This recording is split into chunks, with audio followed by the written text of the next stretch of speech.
Bonjour, cher public, je m'appelle Aranza et aujourd'hui nous allons parler de La Rochelle. Si vous êtes passionné de voile, vous ne pouvez pas hésiter à venir à La Rochelle. C'est la vie des passionnés du voile avec 4000 places. Le port nautique est une des plus grandes du monde. Encore et toujours, La Rochelle rappelle aux touristes qu'elle est une ville du bord de mer. Aussi parce qu'elle abrite l'un des plus grands et des plus populaires aquariums de France. On peut voir qu'elle 2000 animations marines dans le tunnel d'hiver, les méduses nagent partout ou douce à côté du visiteur. De votre arrivée à La Rochelle, vous constatez que cette charmante ville sont du historique à tous les coins du monde. La Rochelle a toujours été différente. De tout sur deux rebelles, disent les Rochelais, comme s'appellent leurs habitants, déjà au Moyen Âge, lorsque la ville est riche du commerce du sel et du vin. Les Rochelais recouvrent d'autres des personnes et encore moins du goût de France. Sur les marchés de La Rochelle, l'activité est constante. Du chat devant la place, des talles avec les tomates grosses comme une pomme, des montagnes de racines, des prunes jaunes, des figues, des pêches et des avocats.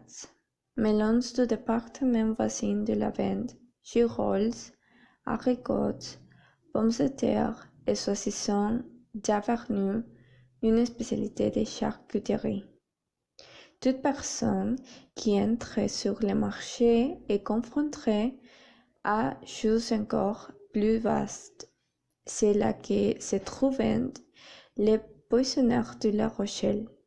Des dizaines de daurades dorées sont soigneusement déposées sur la glace, à côté des tonnes de turbot et des sardines. Il y a des homards et des moules pour 4 € le kilo. À 5 minutes de marché, dans la rue des Dames, se trouvait un musée unique et son genre depuis 3 ans. Le bunker indiquait la panneau situé au-dessus d'entrée. Les chats étaient l'exemple du troisième flotte de sous-marins qui était stationné de La Rochelle pendant la Seconde Guerre mondiale, expliquait le directeur du musée Hervé Sinquin. Et le bunker a été construit pour les officiers allemands. On peut y voir plusieurs photos historiques, par exemple du bombardement de la base à Dessous-Wood. Tous les touristes arrivent à un moment donné où vous porte l'emblème de la ville. Le port a déjà été construit. Il est impossible de le manquer car les 3 tours qui s'y trouvent sont très bien visibles de loin. Surtout, les plus grandes d'entre eux, Saint-Nicolas, situé directement à l'entrée. Cette tour vaut vraiment la peine d'être visitée. Entre-temps, l'agitation est revenue sur les coins voisins. Et dans les rues avoisinantes du quartier Saint-Nicolas, il y avait beaucoup de petits restaurants confortables, presque toujours avec des tables et des chaises devant les portes, comme il fait rarement froid de nuit, malgré la proximité de l'Atlantique. Les touristes peuvent s'asseoir dehors pour manger et profiter de la vue des matchs sur le vieux-port d'une manière détente. La Rochelle ne pourrait guère être plus jolie.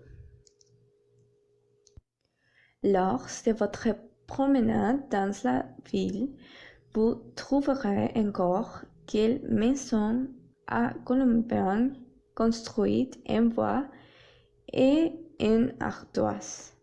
Mais presque toutes les maisons ont des façades en pierre blanche qui donnent à La Rochelle une beauté particulière. Bien que dans le centre historique, les bâtiments datent entre 15 siècles. La Rochelle est encadrée par deux grandes tours qui sont devenues l'image de la ville. Tour Saint-Nicolas, face à la mer, vous avez la tour Saint-Nicolas du XIVe siècle, qui, avec une hauteur de 42 mètres, à l'intérieur, vous trouvez un labyrinthe de galeries et de couleurs, et abrite une salle voûtée en style gothique. C'était un bâtiment militaire qui servait de tour de guette. La tour des Champs se trouve la tour des Champs de la même époque et de moindre hauteur, qui servait à surveiller les mouvements des navires et le trafic dans le port. C'est également la caletaire et des droites italiennes perçues. La troisième des tours qui encadrent l'entrée du port de La Rochelle est la tour Lanterne, qui se distinguait par la flèche gothique octagonale. Mais la tour de la Lanterne est surtout connue pour avoir abrité pendant 3 siècles une prison où étaient emprisonnés des conscients britanniques, hollandais et espagnols, ainsi que des prisonniers militaires et religieux. Lors de la visite de la tour de la Lanterne à La Rochelle, vous pouvez voir des traces de l'époque où elle était une prison.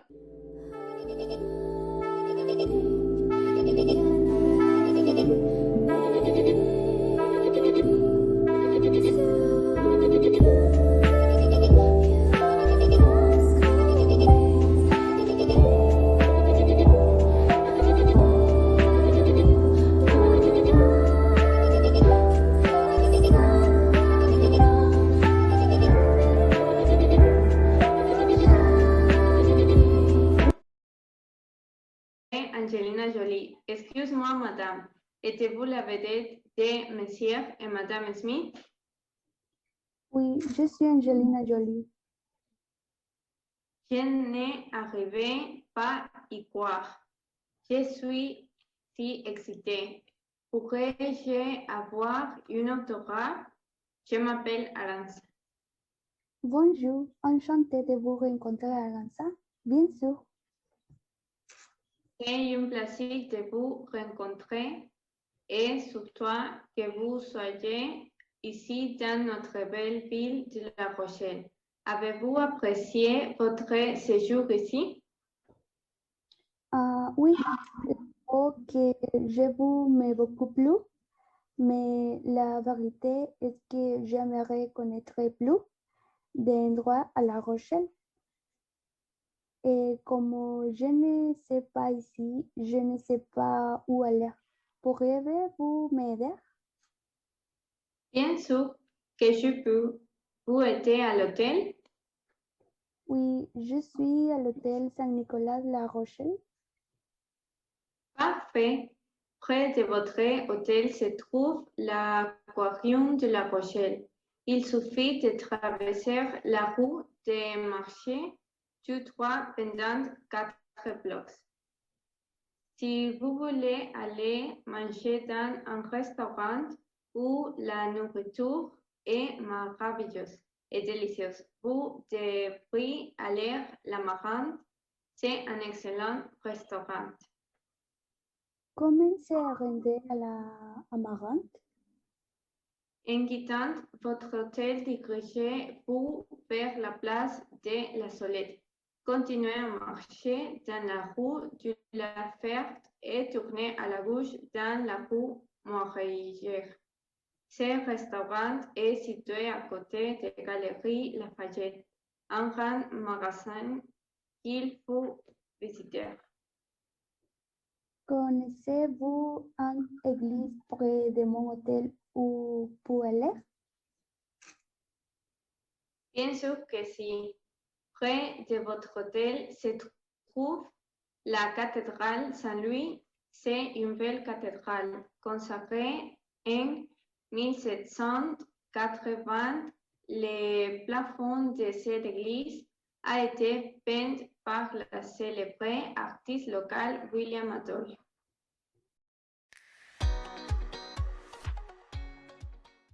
Bonjour, je m'appelle Jessica. Bienvenue un jour de plus pour faire connaître ensemble. Aujourd'hui, nous allons parler de notre belle ville Narbonne. Narbonne était la capitale de Narbonnais, une province romaine créée à la même époque.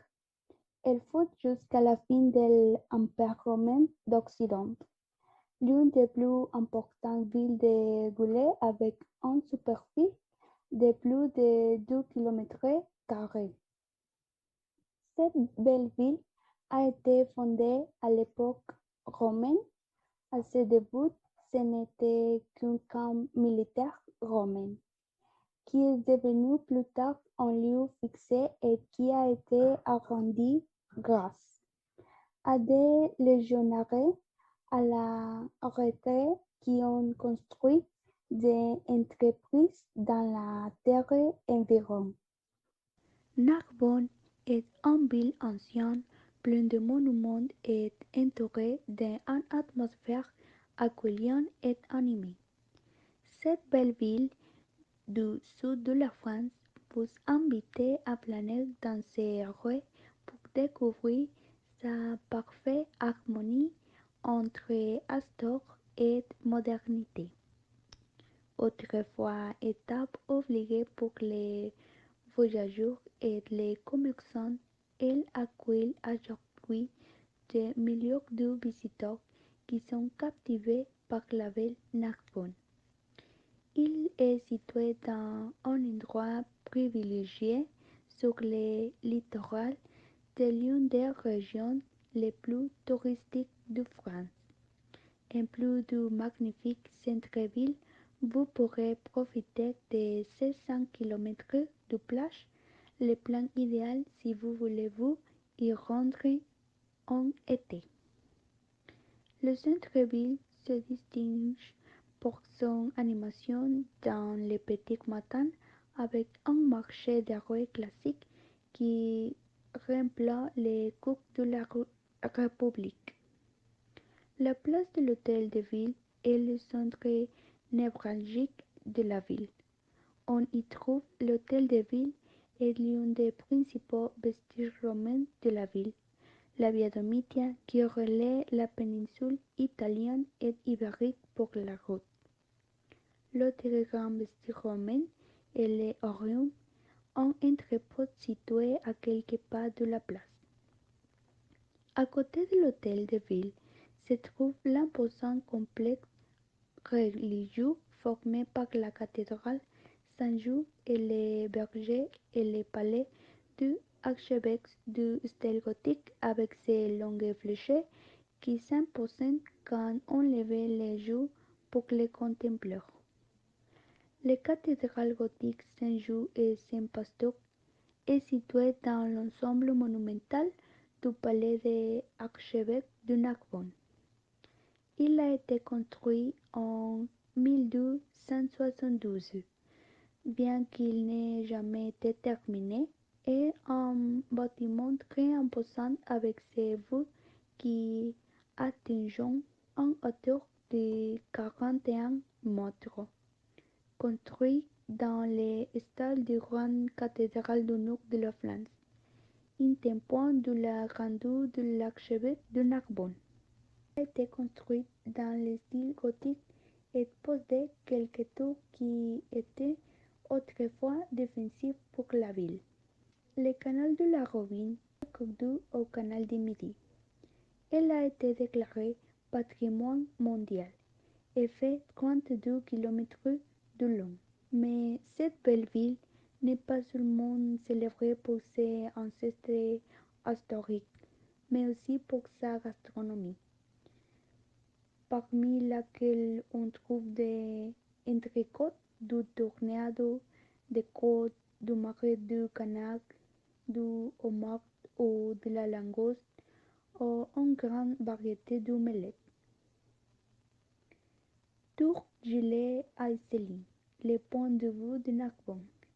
Cette tour offrait le meilleur vue de Narbonne, c'est-à-dire qu'elle devient son point de vue officiel par nature. La vue panoramique de la ville vous offrirait une vue spectaculaire sur la cathédrale de Narbonne, ainsi que sur la via Domitia et ses rues étroites et ses toits du comté de Fay. Excusez-moi, mademoiselle, êtes-vous Cristal Ruiz? Oui, je suis. Je n'arrive pas à y croire. Je suis votre fan. Puis-je avoir un autographe? Merci beaucoup, bien sûr. Je n'aurais jamais imaginé te rencontrer dans la rue de Narbonne. Je suis désolée de ne pas m'être présentée avant. Je suis tellement excitée. Je m'appelle Jessica. Ravie de vous rencontrer, Jessica.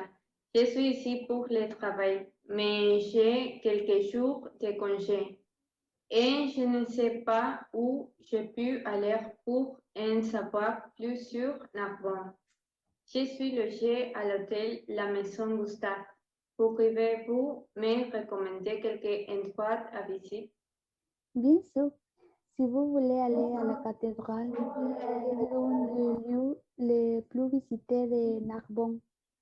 Il suffit de traverser la rue et de marcher tout droit sur la rue Gustave Fabre. C'est très proche du votre hôtel. Si vous aimez les animaux, vous devez visiter la réserve africaine des cigans où vous pouvez trouver des lions et toutes sortes d'animaux de zoo. J'adore les animaux. Pouvez-vous me dire comment y aller? Allez vers le sud dans la rue Gustave Fabre en direction de la rue Jean Jaurès, puis la rue Gustave Fabre tournez à droite et devant la rue Jean Jaurès et ensuite tournez à gauche vers l'avenue des Paris-Granet et c'est tout. Merci beaucoup. Pourriez-vous nous recommander un restaurant typique? Bien sûr, mes cristal, les meilleurs restaurants de Narbonne et les grands buffets, je vous assure que la nourriture est délicieuse. Merci beaucoup. Vous savez que je veux aussi aller dans un centre commercial. Pouvez-vous me recommander un? L'un des meilleurs centres commerciaux ici est la galerie. Il y a de très belles choses que vous pouvez acheter. Merci beaucoup. Je dois visiter tous les endroits que vous m'avez dit. J'ai aimé Narbonne. De rien. J'espère que vous apprécierez votre séjour ici. Ce fut un plaisir de vous rencontrer, Mille Cristal. Plus tard, merci pour tout. À plus tard.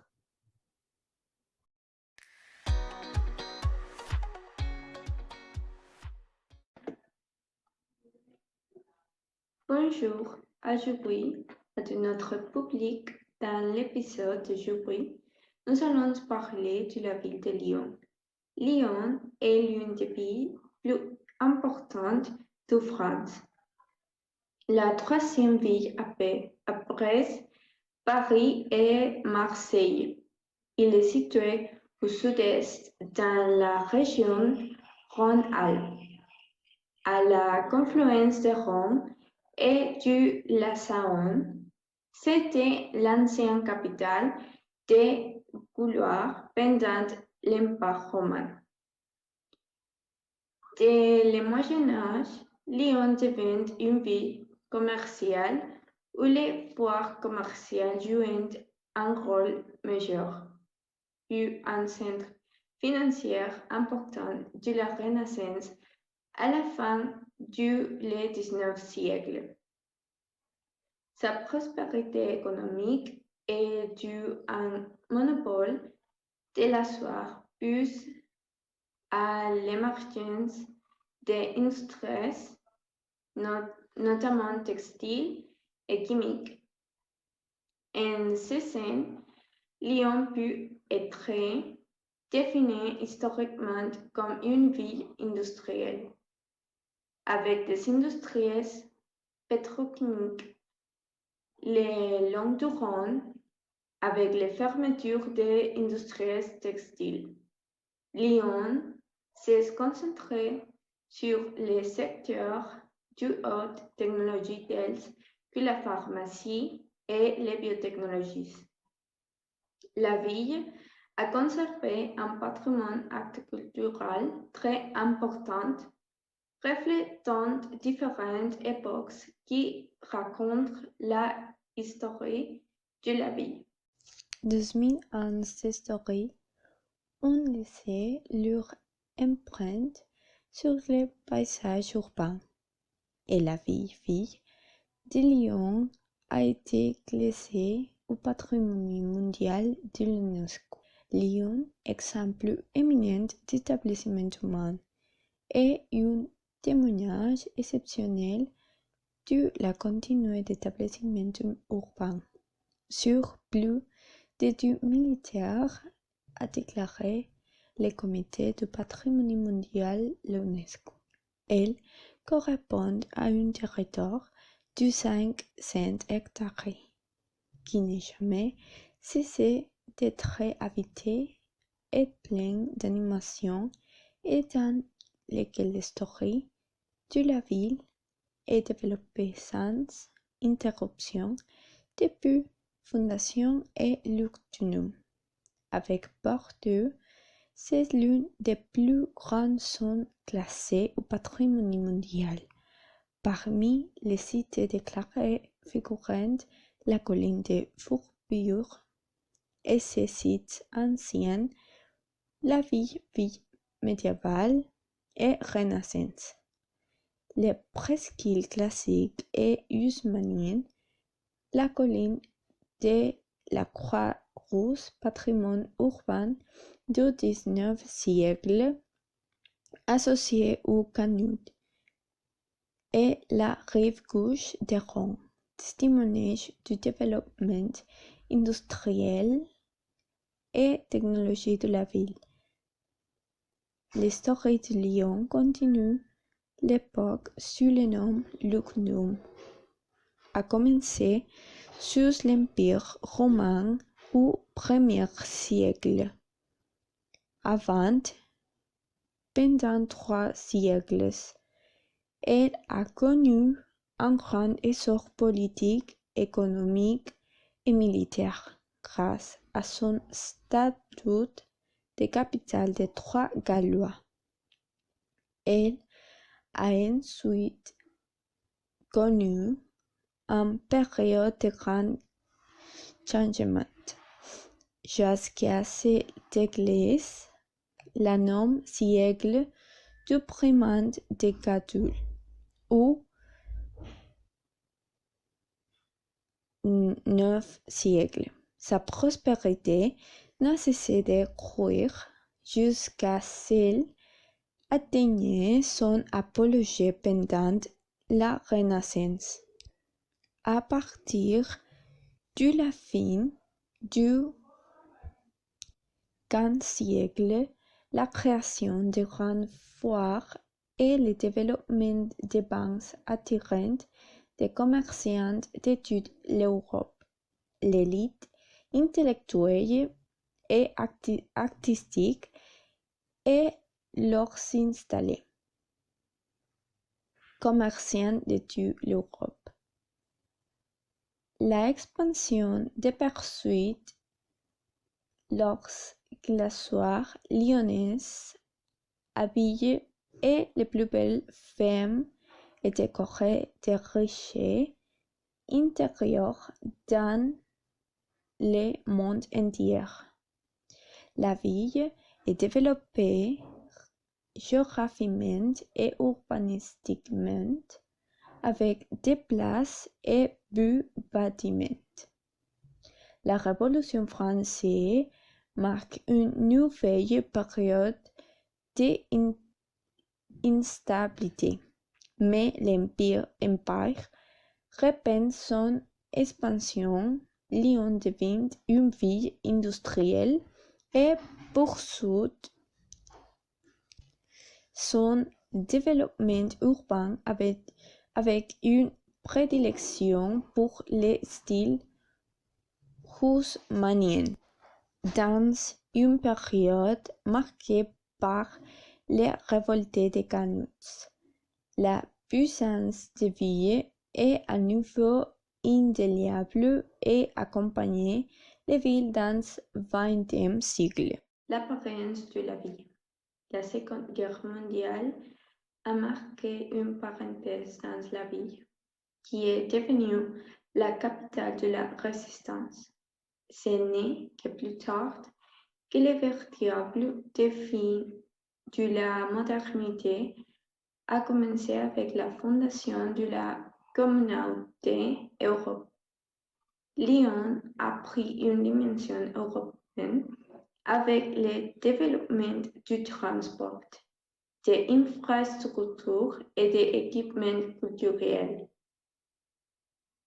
ainsi qu'avec la création du centre d'affaires de partout où se trouvait la gare.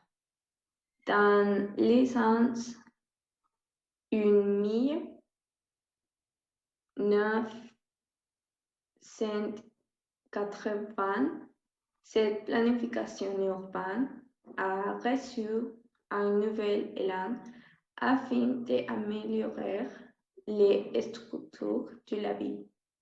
De nombreux travaux d'aménagement ont été réalisés sur des sites stratégiques, tandis qu'une politique d'aménagement du territoire était mise en place. En quelques décennies, Lyon est devenue une ville où le passé et le présent coexistent harmonieusement. Aimez-vous l'art culinaire? Lyon est considéré comme le berceau de la cuisine française.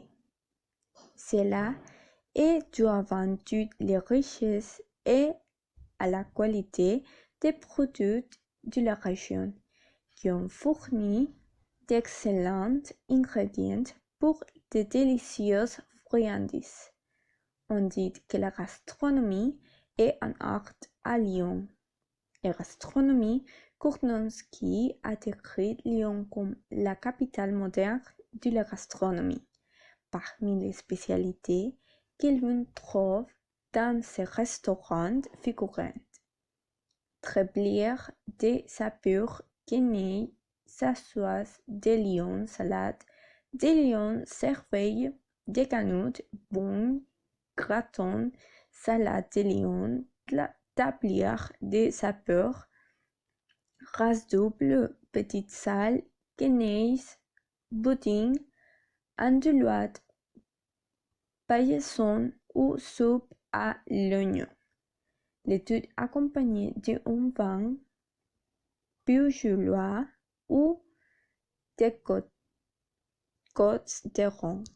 Les quenelles, c'est une sorte de croquette faite avec une pâte à choux ou avec pâte de semoule, de blé ou de farine mélangée à des œufs, du lait ou de l'eau et du beurre, à laquelle on ajoute de la viande, du poisson ou des fruits de mer râpés. On les fait cuire en les faisant mijoter dans une sauce béchamel ou en une sauce tomate, en les faisant cuire dans un bouillon de viande ou de poisson ou en les faisant frire ou gratiner.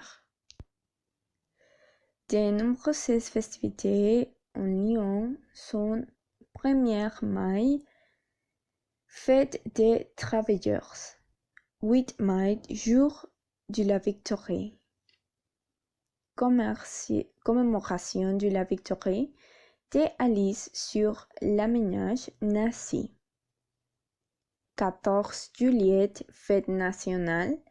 Cette fête commémore en même temps la prise de la Bastille. 11 novembre, journée de l'armistice. 5 ou 8 décembre, fête des Lumières.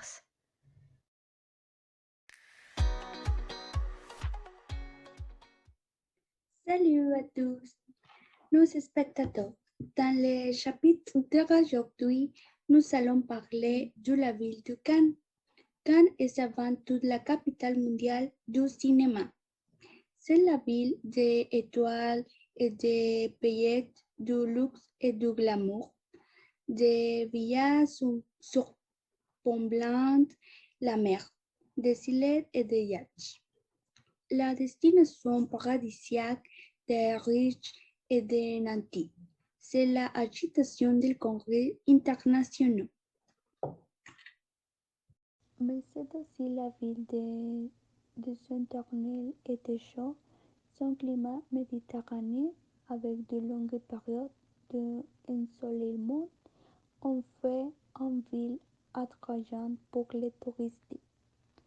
Et puis il y a cette magnifique baie, ces collines qui protègent la ville du vent, ces promontoires qui dominent la plage, ces deux îles qui protègent le littoral, la belle promenade de la Croisette. Située dans la région Provence-Alpes-Côte d'Azur, PACA. Elle est la troisième ville du département des Alpes-Maritimes en termes de population, après Nice et Antibes. Elle est située sur les rives de la Méditerranée arbitrée par la montagne du Esterel. Elle se donne le long de nombreuses plages.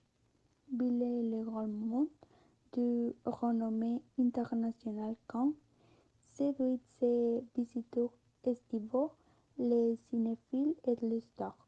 Jusqu'en 1850, la ville de Cannes, qui conserve les tracés d'un village provençal, vit encore de ses activités traditionnelles, notamment de la pêche, avec l'arrivée du chemin de fer et l'ouverture du port. La ville s'est développée et modernise rapidement.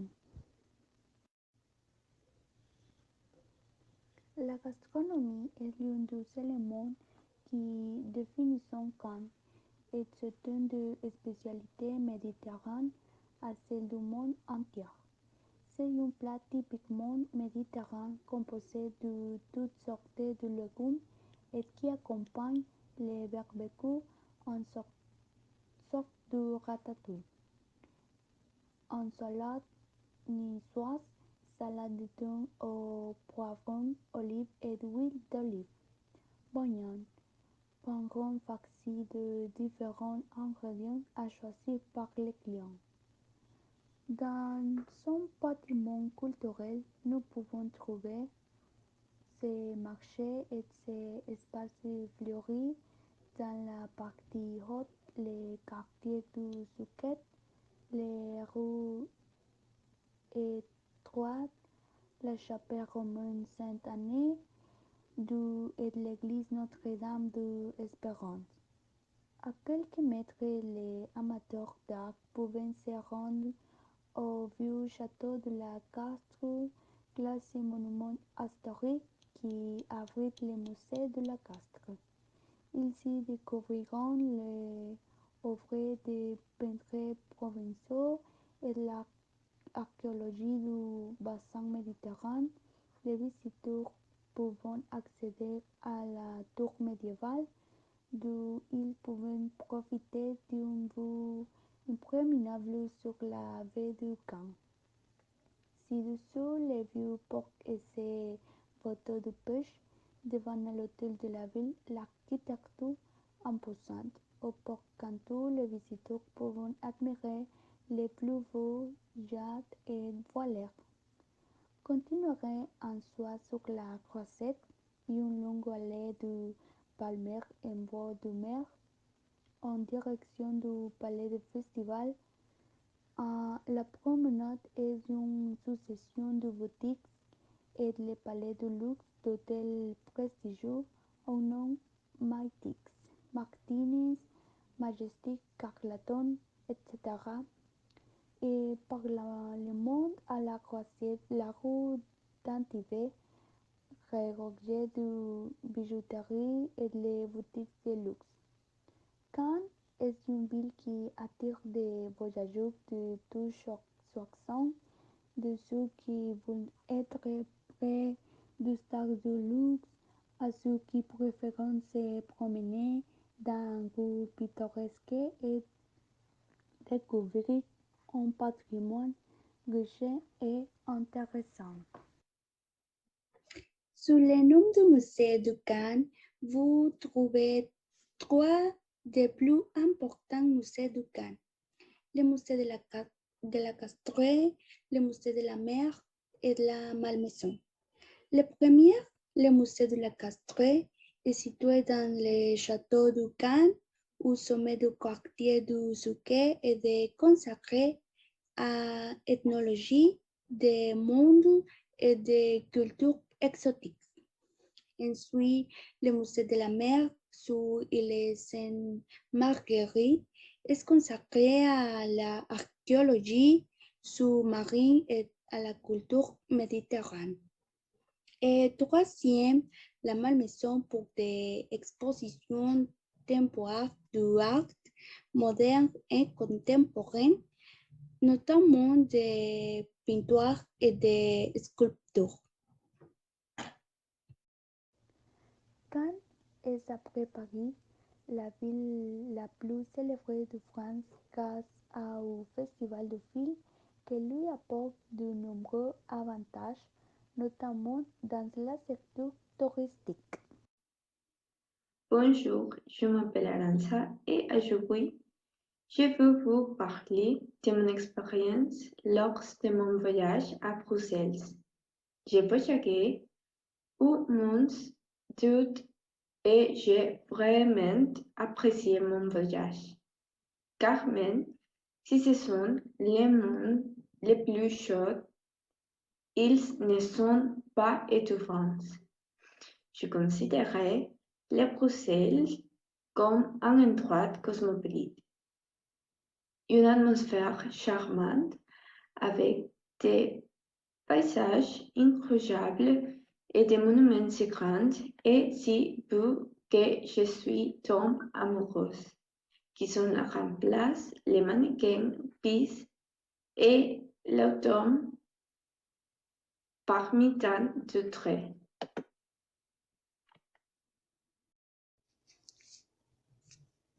Quand je suis arrivée à Bruxelles, la première chose que j'ai voulu faire a été de connaître et de goûter sa gastronomie.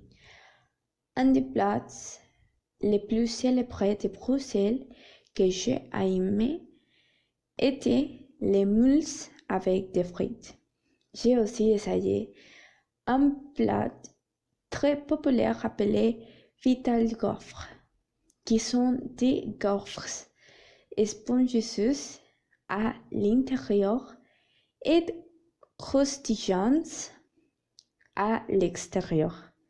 J'ai aimé ce plat parce qu'il est bon marché et que vous pouvez le trouver dans n'importe quelle rue de Bruxelles. Pour ce qui est la gastronomie coûteuse, j'ai essayé un plat appelé Quatersu au restaurant Les Marmitons.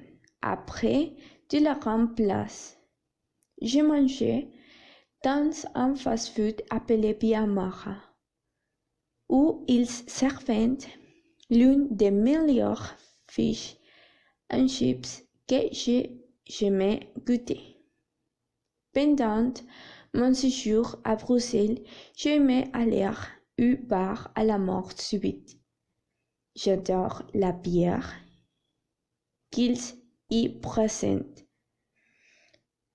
Pour ce qui est boisson, j'ai bu une bière typique du Labas appelée Ovral, bien que ma grande découverte lors de ce voyage ait été une brassière à quelques kilomètres du Lovagne, où l'on vend de la bière artisanale. C'est une bière blonde ou même orange et pétillante, même avec une certaine ressemblance avec un vin. Elle est très très légère et pour moi, sans aucun doute, c'est la bière expérimentale que j'ai le plus appréciée jusqu'à présent. Je considérais que Bruxelles est une excellente ville en termes de gastronomie. Elle a de très bons plats et j'ai aimé la plupart d'entre eux. Quant aux lieux que j'ai visités, l'une des choses que j'ai le plus aimé était de Grand Place, qui est centre historique et un site du patrimoine mondial et qui reste gravé dans l'esprit de chaque voyageur, avec une vue magnifique depuis sa terrasse. C'était but d'Ytré.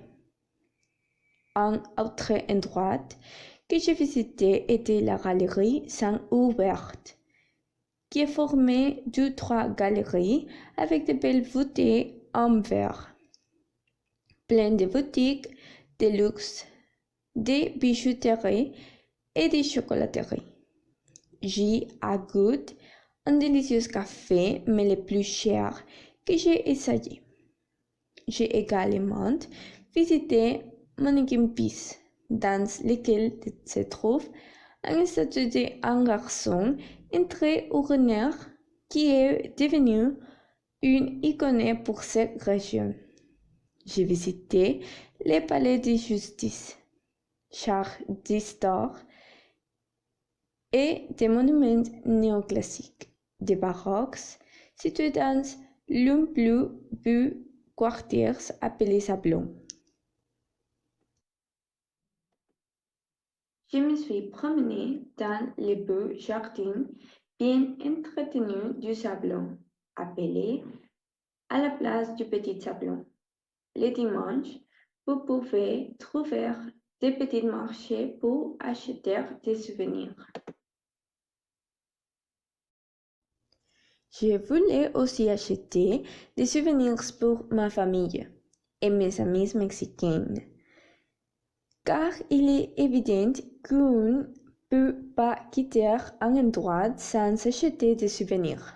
Alors, on me recommande d'aller dans les quartiers du Sablon, avec de belles boutiques et des magasins exclusifs, pleins d'antiquités et de belles choses, avec de délicieuses chocolateries dans la Narous, située sur la place du Grand Sablon, la grande sœur du Petit Sablon, et pour l'amateur pralinés et des chocolats, je vous apporte de délicieux chocolats que j'ai achetés dans ces endroits. Un endroit qui m'a beaucoup impressionné est le Parc Royal de Bruxelles, de style français qui compte plusieurs étangs, fontaines, sculptures, jardins et petites forêts qui sont remplis de jeunes de paix pendant les week-ends. Je visitais la cathédrale Saint-Michel-Étant Gatoul, qui est de style gothique et qui est plus importante église de Bruxelles. J'ai été impressionnée par sa chair en bois sculpté de style baroque, les grands vitraux et un grand orgueil. J'adore entrer dans cette cathédrale. Elle est tout simplement magnifique. Je me suis promenée dans les parcs du cinquantenaire de Bruxelles où j'ai apprécié un délicieux pique-nique où j'ai admiré une magnifique couchère de soleil. Et mon voyage à Bruxelles a été tout aussi réussi.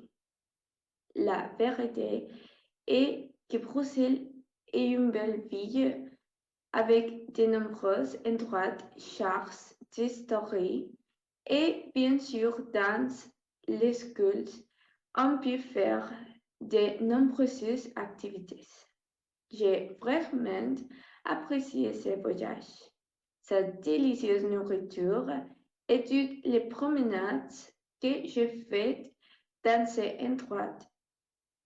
Si j'avais l'occasion de retourner, je n'hésiterai pas.